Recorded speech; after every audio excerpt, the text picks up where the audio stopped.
Assalamualaikum warahmatullahi wabarakatuh.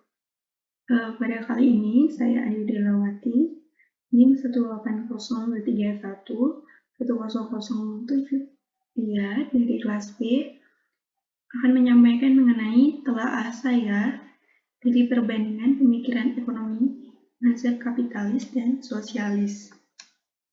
Pertama-tama kita bahas dulu bagaimana konsep dasar dari keduanya.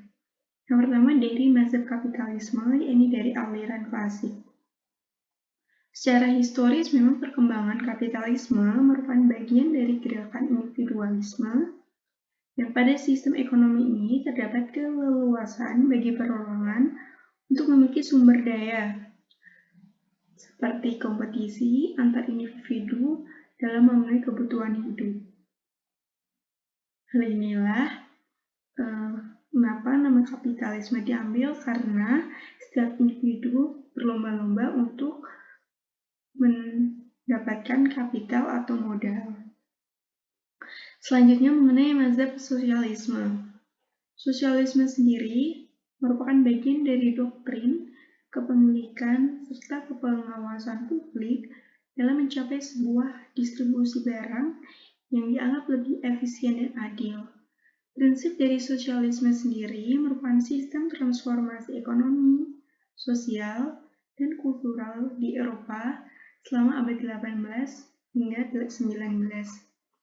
Ide pokok lahirnya yaitu dari suatu ketidakpuasan pada manusia yang terus-menerus dengan berbagai kondisi yang terjadi, yang mana pada saat itu kondisi yang terjadi yang dimaksud adalah kondisi kapitalisme, yang mana terjadi gap yang sangat besar antara pemilik modal dengan buruh.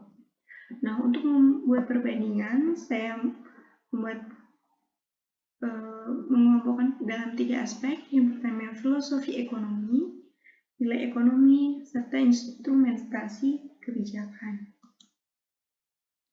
Nah, pada kapitalisme, filosofi ekonomi bermakna dari waktu adalah uang, time is money.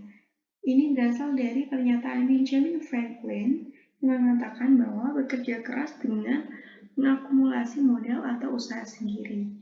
Ini berbondong-bondong untuk mengumpulkan modal dan memperkaya diri sendiri. Berbeda dengan sosialisme yang lebih mengutamakan kebersamaan karena berawal dari sifat manusia yang dapat dipengaruhi oleh pola produksi sendiri yang digambarkan dalam siklus produksi dikuasai masyarakat dalam keadaan bersama atau yang disebut dengan sosialisme. Nah, kemakmuran individu dipercaya hanya dapat tercapai berlandaskan pada kemakmuran bersama.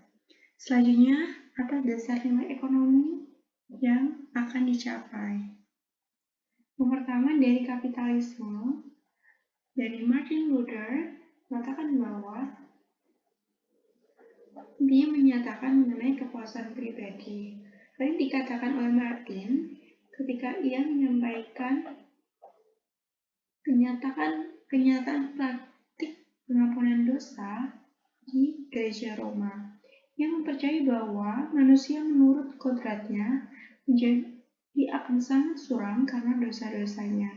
Nah, untuk melewati semua perbuatan tersebut, untuk melewati semua dosa-dosa tersebut, maka harus ada karya yang baik agar dapat menyelamatkan diri mereka sendiri. Maknanya, semua kepuasan pribadi kita itu berasal dari kerja keras kita ketika kita ingin mengubah keadaan kehidupan kita sendiri. Nah, berbeda dengan sosialisme yang mengatakan tentang kesetaraan penghasilan di antara kaum buruh, yang mana tidak ada perbedaan karena semua adalah satu rasa dan status yang sama. Selanjutnya beralih pada aspek lain, instrumen kebijakan yang digunakan dalam masing-masing mazhab. Yang pertama dari kapitalisme dinyatakan oleh Adam Smith yang menyatakan konsep mekanisme pasar dengan basis zoologisnya, laissez-faire dan laissez-passer, bahwa semua perekonomian berada di dalam mekanisme pasar, bukan dari pemerintahan itu sendiri. Bahkan pemerintah memiliki andil yang sangat kecil sekali. Hal ini sangat berbanding terbalik dengan sosialisme yang memiliki instrumentasi kebijakan dengan otoritas demokratisasi terpusat. Jadi semua akan dikendalikan oleh pemerintah. Yang mana untuk memperoleh suatu distribusi yang lebih baik dalam sistem sosialis ini, otoritas demokratisasi kemakmuran ditujukan untuk memakmurkan individu yang berlandaskan dengan kemakmuran bersama. Maksud dari kemakmuran bersama ini adalah para buruh merupakan rakyat itu sendiri. Nah, teman-teman, kesimpulan dari perbandingan telah saya mengenai kapitalisme dan sosialisme adalah konsep itu sendiri.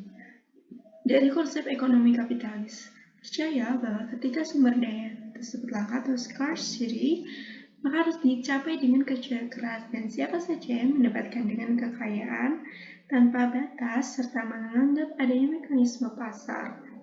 Nah, berlainan dengan ekonomi sosialis yang menganggap bahwa sumber daya yang langka atau scarcity harus diperoleh dari pemberdayaan buruh dalam berbagai bidang, dan semuanya harus dimiliki oleh pemerintah, serta adanya pemenuhan kebutuhan masyarakat oleh pemerintah.